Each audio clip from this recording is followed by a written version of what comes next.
하나님 말씀은 사사기 10장 17절에서 11장 11절까지의 말씀입니다.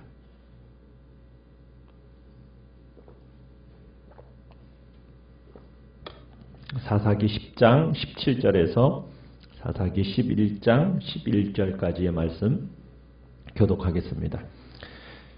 10장 17절입니다. 그때에 암몬 자손이 모여서 길르앗에 진을 쳤으므로 이스라엘 자손도 모여서 미스바에 진을 치고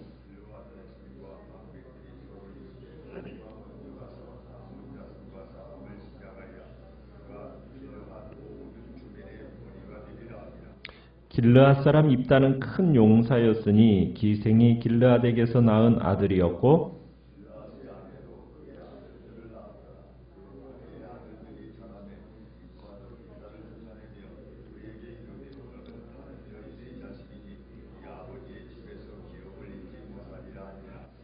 이에 입다가 그의 형제들을 피하여 돕당에 거주하며 잡류가 그에게로 모여와서 그와 함께 출입하였더라. 암몬 자손이 이스라엘을 치려할 때 길르앗 장로들이 입다를 데려오려고 돕당에 가서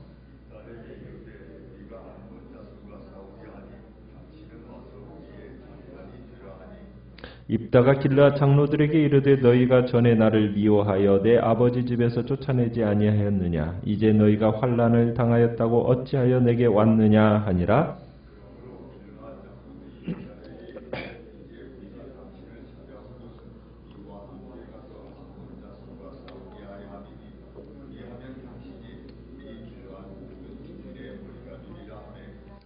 입다가 길르앗 장로들에게 이르되 너희가 나를 데리고 고향으로 돌아가서 암몬 자손과 싸우게 할 때에 만일 여호와께서 그들을 내게 넘겨주시면 내가 과연 너희의 머리가 되겠느냐 하니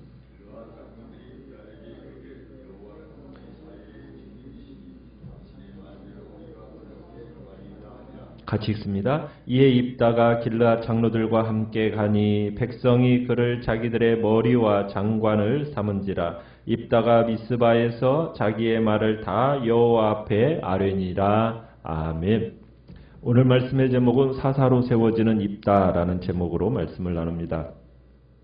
어제 말씀에서 우리는 이스라엘이 과거 어느 때보다도 잡다한 이방신을 방자히 섬기는 모습을 보았습니다.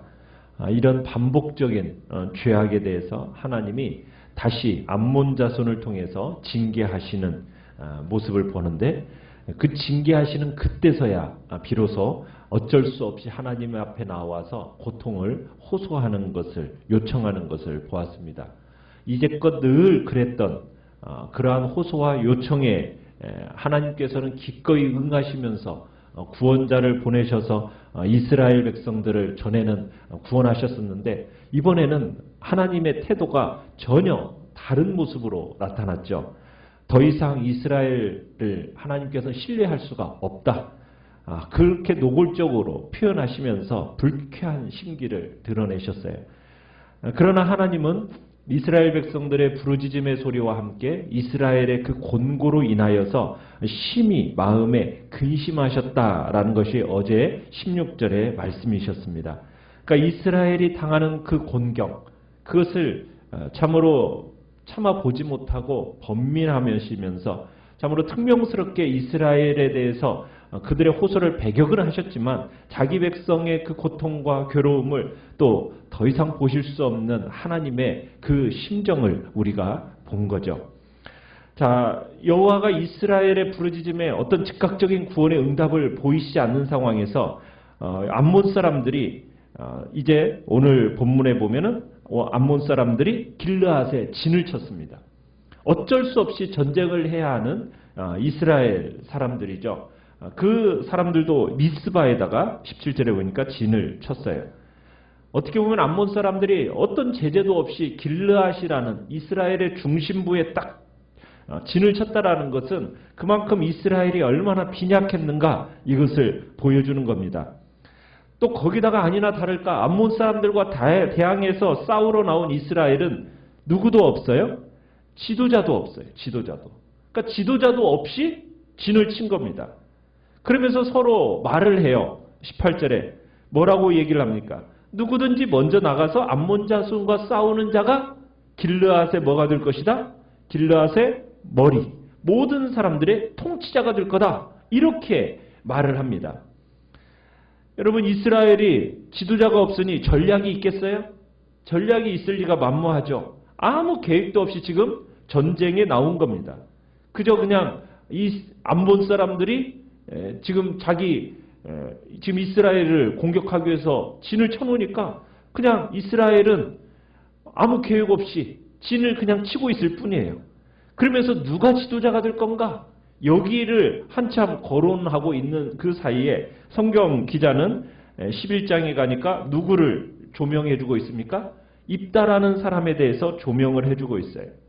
자, 입다의 출생 배경과 사회적인 입지, 당시의 삶이 어떠했는지를 얘기해주고 있는데, 입다의 자라온 배경이나 행실을 보면 이스라엘의 지도자가 된다는 것은 순조롭지가 않습니다. 당연하지가 않다라는 것을 보게 돼요. 왜냐하면 입다는 출생 신분이 어때요? 길르앗이라는 사람과 창녀 사이에서 태어난 사생아입니다. 여러 가지 정황을 볼 때 이 길르앗이라는 사람은 굉장히 유력한 사람이었던 것 같아요. 그런데 문제는 엄마가 누구라는 거예요? 기생입니다. 창녀예요. 게다가 이 창녀라는 것은 이스라엘 여인이 아닐 가능성이 큽니다. 그 당시에 이스라엘 여인들은 창녀가 될 수가 없었거든요. 그렇다면 이 창녀라는 사람은 누구를 얘기하겠어요? 가나안 여인이었을 가능성이 큰 거예요. 그러니까 입다가 이제 어느 정도 성장을 하니까 그 이복 형제들이 어떻게 했어요? 2절에 보니까 이복 형제들이 입다를 내쫓았습니다. 뭐라고 하면서 너는 우리 어머니와 너 어머니가 아닌 다른 여인의 아들이다. 그렇기 때문에 너는 우리 아버지의 유산을 이어받을 수 없다 하면서 쫓아내버렸습니다. 그러니까 사회적으로 입다는 지도자로서 용납받기 어려운 창녀의 아들이었고, 거기에다가 형제들에게 생명의 위협을 느꼈기 때문에 도비라는 곳으로 도망가 살았습니다. 그렇게 해서 입다가 이제 3절에 보니까 고향을 떠나서 이방 땅인 돕당에 가서 살고 있는 동안에, 자, 거기서 이제 어떤 사람들이 모여들었다고 얘기하고 있습니까? 잡류가 입다에게로 모여들었어요. 이 잡류라고 번역되어 있는 이 단어는 도덕적으로 나쁜 사람들이다 이런 뜻이 아니라, 오늘날로 이야기하자면 사회적인 소수자, 우리들에게 익숙한 표현이 사회적인 소수자, 무슨 얘기입니까? 약자들, 좀 많이 배우지도 못하고 집안도 좋지 못하고 돈도 없고 백도 없고 의지할 것도 없고 사람들에게도 좀 인정받지 못하는 그런 사람들이 이제 이렇게 입다에게 몰려드는 거예요. 그러니까 집에 제대로 거주하지도 못하고 막연히 떠돌아다니는 유랑하는 그런 사람들이 지금 입다를 중심으로 모여든 겁니다. 그러면서 이 입다를 지도자로 삼았어요. 우리가 조선시대 때 홍길동과 같은 사람, 저기 영국의 로빈 후드 같은 그런 사람이라고 생각을 하면 될 것 같아요. 그러니까 입다가 어떻게 보면 용사로서 큰 명성을 떨치고 있었던 것 같아요. 그래서 11장 1절에 보면은 이 길르앗 사람 입다를 뭐라고 소개하고 있습니까? 큰 용사, 이렇게 성경에서는 가리키고 있는 거죠. 자, 이 암몬과 이스라엘 사이에서 이제 전쟁이 벌어졌는데 길르앗 장로들이 이제 지도자를 세우기를 실패했어요. 그런데다가 암몬 자손들은 군사적인 압박을 막 가해옵니다. 특별한 대책도 없던 이 길르앗 사람들이 누구를 생각해냈어요? 입다를 생각해낸 겁니다. 그래서 6절에 가보면은 입다에게 가서 이제 네가 우리의 장관이 되라 이렇게 얘기를 합니다. 길르앗 장로들이 생각할 때 입다가 어쨌든 군사적으로 지도자로서 이 자질이 있다라고 생각을 한 거죠. 왜? 그 같은 명성이 있었기 때문에. 그래서 통솔력이 있고 실전 경험이 있는 그 입다를 이제 용사로 세우기를 원했던 겁니다. 자, 그런데 여기서 장관이 되어달라 이렇게 얘기하잖아요. 6절에 보면 장관이라는 이 단어는 항상 전쟁과 연관되어서 사용되는 단어입니다. 그러니까 이제 장로들이 입다를 지도자로 세울 때는 그 역할을 그냥 전쟁터에서만 제한하려는 의도로 이제 입다를 찾아간 거예요. 그러니까 길르앗 사람으로 받아들여서 그를 어떤 길르앗의 지도자로 세우려는 의향은 없고 그냥 입다를 전쟁에서만 이용하고 싶었던 거예요. 그래서 입다에게 찾아가서 뭐가 되어달라고? 장관이 되어달라 이렇게 얘기한 겁니다. 그런데 입다가 이 장로들의 제안을 쉽게 받아들였습니까? 쉽게 받아들이지를 않아요. 뭐라고 얘기합니까? 7절에 네가 너희들이 쫓아낼 때는 언제고 이제 와서 도와달라고 하느냐 이렇게 반응을 보이는 겁니다. 그러니까 입다도 느낀 거죠. 길르앗 사람들이 자기를 이용하려고만 한다라는 그 생각을 이제 입다도 느끼고 있는 거예요. 그러면서 당신들끼리는 분명히 누구든지 승리하면 머리, 통치자로 삼겠다고 해놓고서는 나한테는 그에 상응하는 대우를 왜 하지 않느냐? 이런 뜻으로 지금 이 내면에서 그 얘기가 있는 겁니다. 그러니까 지금 입다는 장로들에게 지금 뭘 요구하는 거예요? 창녀의 아들이라는 이유로 나를 쫓아냈던 그 길르앗의 시민권을 내가 어떻게 보면 포기했던 그 시민권 다시 회복해달라. 지금 이 이야기를 요구하고 있는 겁니다. 장로들은 그냥 입다를 암몬과의 전쟁에서 그저 전쟁을 위한 그냥 지도자로만 세울 참이었는데 입다가 이렇게 시큰둥하게 반응을 보이니까 말하면 말을 딱 곧바로 바꾸죠. 뭐라고 바꿉니까? 8절 끝에 보니까 길르앗 장로들이 뭐라고 해요? 암몬 자손과 싸우게 하려 하는데 그리하면 당신이 우리 길르앗 모든 주민의 뭐가 될 것이다? 머리가 될 것이다. 그러니까 모든 길르앗 사람들의 통치자로 그러면 삼아주겠다. 이렇게 이제 승리로 이끌기만 한다면 그렇게 삼아주겠다라고 이렇게 또 약속을 합니다. 장로들의 이 말을 딱 입다가 듣고 나서 9절 가보면은 새로운 이 제안을 재차 확인을 해요. 만약 정말 암몬 사람들과 싸워서 이기면은 너희가 정말 길르앗 모든 사람들의 나를 통치자로 삼겠느냐? 이런 식으로 질문을 던지죠. 그러면서 입다가 승리의 조건을 딱 내걸면서 슬쩍 뭘 언급하느냐면 9절에 만일 여호와께서라는 단어, 하나님께서, 여호와 하나님께서 정말 전쟁에서 승리를 이렇게 하나님 이렇게 하게 하신다면 하면서 이 여호와라는 단어를 딱 집어넣으면서 자신을 여호와가 지도자로 제가 하신다게끔 인정케 만드는 그런 이제 표현을 집어넣습니다.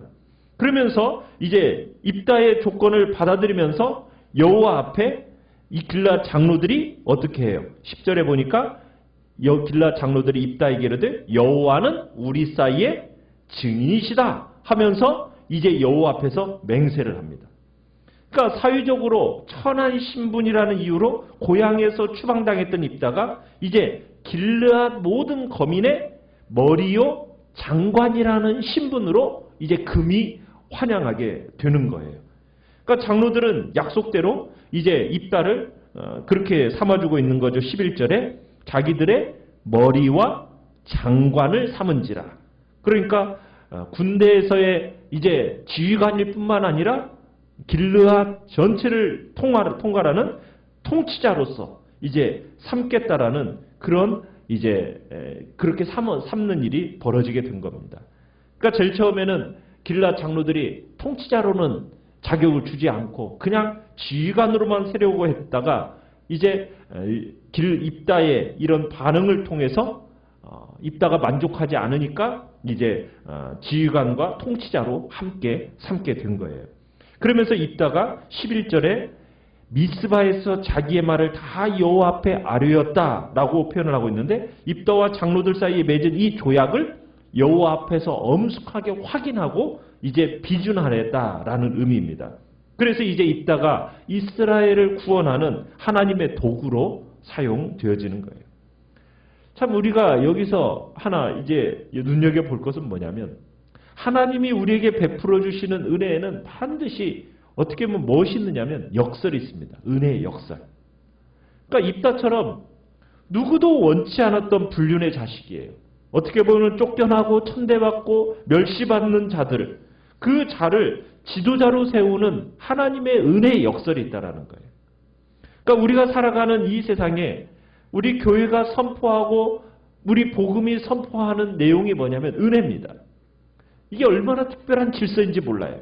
왜냐하면 우리가 살아가는 이 세상은 은혜의 역설을 가르치지 않거든요. 대부분 뭘 가르칩니까? 세상이 늘 가르치는 건 뭐예요? 학벌과 가문과 돈과 능력과 신분이에요. 결국은 우리가 자꾸 그런 쪽에 줄을 서요. 왜? 그런 사람들이 살아남는다라고 이 사회가 가르치고 이 사회가 그렇게 만들어져 있기 때문에.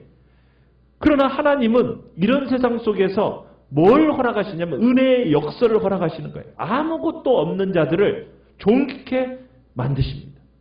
실패하고 누구도 거들떠보지 않는 그런 자들을 복된 생애로 축복하시는 분이 하나님이시라는 거예요. 천한 자인데 하나님이 존귀케 그들을 높이시는 은혜의 역설이 존재한다라는 것을 우리 복음은 가르치고 있는 거예요. 그래서 우리 성도들은 이 은혜의 역설이 뭔지를 아는 사람이라는 거예요. 그러면 이 땅을 우리가 어떻게 살겠습니까? 사람들을 대하는 눈이 달라야 된다는 얘기예요. 절대로 사람을 무시해서는 안 됩니다. 사람을 천대해서는 안 됩니다. 왜? 은혜의 역설을 믿기 때문이에요. 하나님은 실패자 같은 사람을 어떻게 바꿔놓을지 아무도 모르는 겁니다.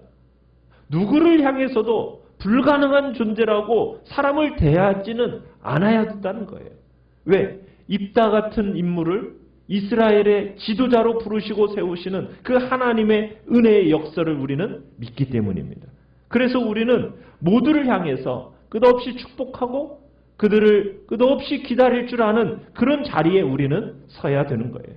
창녀 같은 사람이라도, 세리 같은 사람이라도, 경쟁에서 도태되고 돈 없고 빼겁고 실패한 그런 사람들이라도 우리는 아무렇게나 대해서는 안 되고 그들에게 하나님의 은혜가 임하여서 은혜가 빚어놓을 그 사실을 우리는 믿기 때문에 다른 사람들을 축복하고 기다리는 자리에 있는 것이 우리 믿는 그리스도인들이 사람들을 대하는 태도라는 겁니다.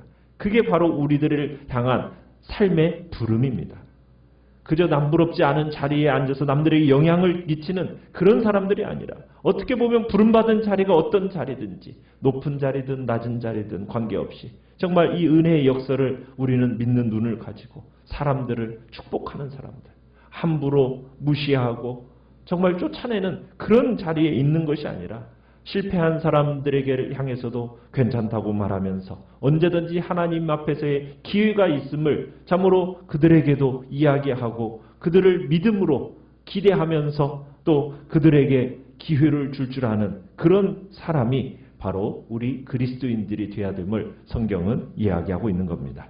오늘 한날도 정말 우리 연약하고 부족한 우리들을 하나님이 택하여 부르셔서 하나님의 자녀 삼으셨을 뿐만 아니라 복된 하나님의 일꾼으로 세워가심에 감사하고 그리고 모든 이들을 그런 하나님의 은혜의 눈으로 바라볼 수 있는 영적인 은혜를 우리에게 달라고 이 시간 주님 앞에 기도하며 나아가시길 바랍니다. 말씀하시길 바랍니다.